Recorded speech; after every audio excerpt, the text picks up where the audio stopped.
आज लड़के का जन्मदिन है। उसके पिता उसे गिफ्ट में एक अनोखी स्मार्ट वॉच देते हैं। उसकी कलाई कट गई है, खून बह रहा है, लेकिन उसके पिता बताते हैं कि ये स्मार्ट वॉच निकाली नहीं जा सकती, लेकिन आगे चल के ये तुम्हारे बहुत काम आएगी। ऐसा कहकर वो चले जाते हैं और फिर कभी लौट कर नहीं आते। लड़का कभी समझ नहीं पाता कि आखिर इसका क्या काम है। आज साल 2067 है। एथन इस रिस्टबैंड को लगाए हुए बड़ा हो चुका है। इस समय पृथ्वी के तापमान में अत्यधिक वृद्धि के कारण धरती पर मौजूद अधिकांश पेड़ पौधों का नाश हो चुका है। ऑक्सीजन की कमी के कारण करोड़ों लोगों की मौत हो चुकी है और जो बच गए हैं वो खुली हवा में सांस नहीं ले सकते। ये बचे खुचे लोग अपनी जिंदगी सिंथेटिक ऑक्सीजन के सहारे चला रहे हैं, लेकिन सिंथेटिक ऑक्सीजन के भी गंभीर दुष्प्रभाव है। लंबे समय तक इसके संपर्क में रहने से इसका स्वास्थ्य पर विपरीत प्रभाव पड़ता है। एथन की घरवाली भी इससे पीड़ित है। उसकी तबीयत दिन ब दिन बिगड़ती जा रही है। हालांकि एथन अधिक से अधिक पैसा कमाकर उसके लिए सर्वोत्तम किस्म की ऑक्सीजन खरीदता है, लेकिन इससे उसकी बीमारी में कोई मदद नहीं होती और एक दिन उसे क्रोनिकॉप से बुलावा आता है। एथन और उसका जिगरी दोस्त जेट कंपनी के हेडक्वार्टर जाते हैं। ये दुनिया की सबसे बड़ी सिंथेटिक ऑक्सीजन निर्माता कंपनी है। कंपनी की मालकिन टुनटुन एथन से कहती है कि वो इस प्लेनेट को खत्म होने से बचा सकता है। ये सुनकर एथन हैरान है। आखिर आंटी बोल क्या रही है जहाँ वो और उसका साथी जेट टाइम मशीन को देखकर अचंभित रह जाते हैं।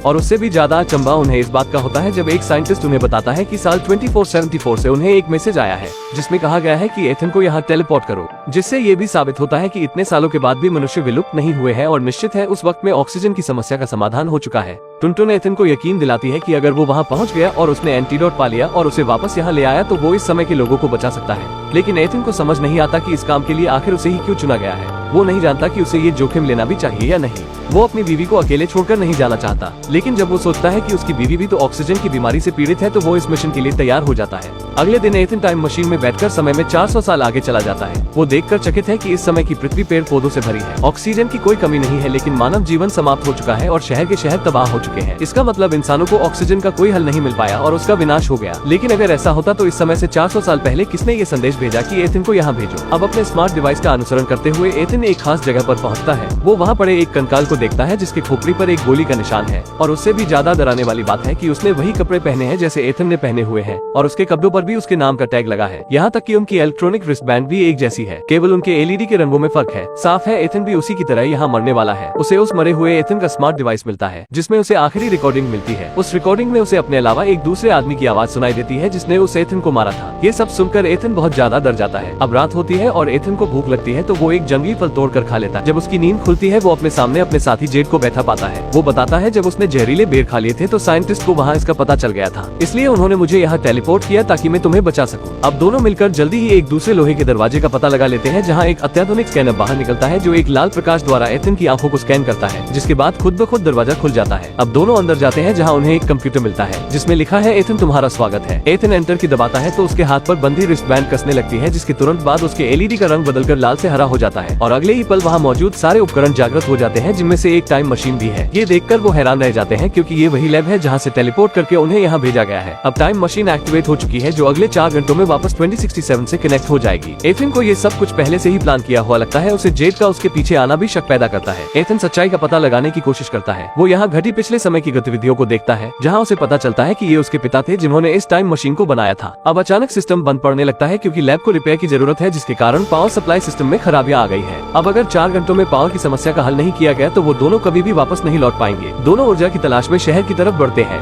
लेकिन वो अपने सामने की तस्वीर देखकर दंग रह जाते हैं। पूरा शहर मलबे में बदल चुका है, जीवन के कोई निशान नहीं बचे। ये आज से 400 साल आगे की पृथ्वी है। अपने समय में वापस जाने के लिए दोनों एनर्जी की तलाश में भटकने लगते हैं। रास्ते में एथन को उसकी बीवी का स्कूल दिखाई देता है जहाँ वो पढ़ाया करती थी। अपनी बीवी के कंकाल को देखकर एथन को बहुत निराशा होती है। वो जमीन पर बैठ जाता है और रोने लगता है। जेड उसे हिम्मत दिलाता है और फिर से उसे खड़ा करता है, लेकिन अचानक एथन को याद आता है कि उस मरे हुए एथन के स्मार्ट डिवाइस में उसे मारने वाली की आवाज वो जेड की आवाज है। एथन को विश्वास नहीं होता कि जेड उसे मारेगा, लेकिन समय कम हो रहा था और उनके पास कुछ और सोच विचार करने का समय नहीं था। उन्हें जल्दी से जाकर पावर सप्लाई को सही करना था। लैब में लौटने के बाद एथन सफलतापूर्वक टाइम मशीन को सही कर देता है। वो अपने पिता की फुटेज को फिर से चलाता है, जिससे उसे एक चौंका देने वाले रहस्य का पता चलता है। उसके हाथ में बंधी इलेक्ट्रॉनिक रिस्टबैंड ही सारे रहस्यों की चाबी है, क्योंकि जब उसके पिता ने ये टाइम मशीन बनाई थी तो उन्हें 400 साल आगे से एक मैसेज प्राप्त हुआ था, लेकिन उस समय एथन एक छोटा सा बच्चा था। उसके पिता उसके बड़े हो जाने का इंतजार करना चाहते थे ताकि उसे फ्यूचर में भेजकर पृथ्वी को बचाया जा सके, लेकिन टुनटुन की सोच दूसरी थी। वो किन्हीं खास लोगों को भविष्य में भेजना चाहती थी ताकि मानव सभ्यता को फिर से स्थापित किया जा सके।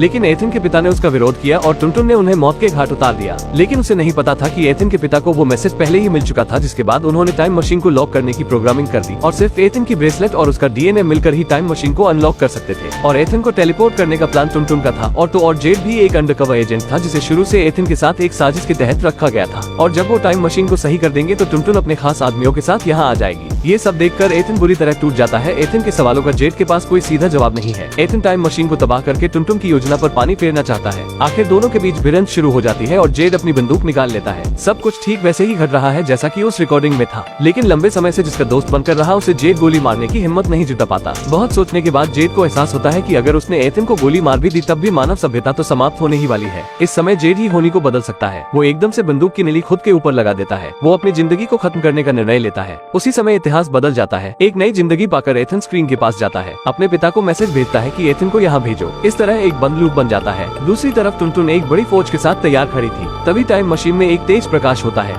ये क्या? भविष्य से घास फूस का एक ढेर भेजा गया है जिसके साथ वो सबूत भी है जिसमें टुनटुन एथन के पिता को मार रही है। ये सब एथन ने किया था इस आशा में कि इससे साइंटिस्ट पर्यावरण को एक बार फिर स्थापित कर पाएंगे। उसके बाद वो टाइम मशीन को तबाह कर देता है। लेकिन इस तरह एथन खुद हमेशा के लिए 2474 में कैद हो गया। टुनटुन को भी पुलिस पकड़ कर ले गई। सारा काम निपटाने के बाद एथन बाहर निकल कर आता है। वो ये देखकर चकित रह जाता है कि उसका हड्डियों का कंकाल वहाँ से गायब हो चुका है। उसकी तकदीर फिर से लिखी जा चुकी है और साथ ही मानव जाति की भी तकदीर बदल गई है। वो भागकर जाके देखता है पहले जो शहर तबाह हुआ दिखाई दे रहा था अब वो पूरी तरह से बदल चुका है, जहाँ टेक्नोलॉजी और नेचर एक साथ विकसित हुए हैं। और यहीं पर मूवी एंड हो जाती है।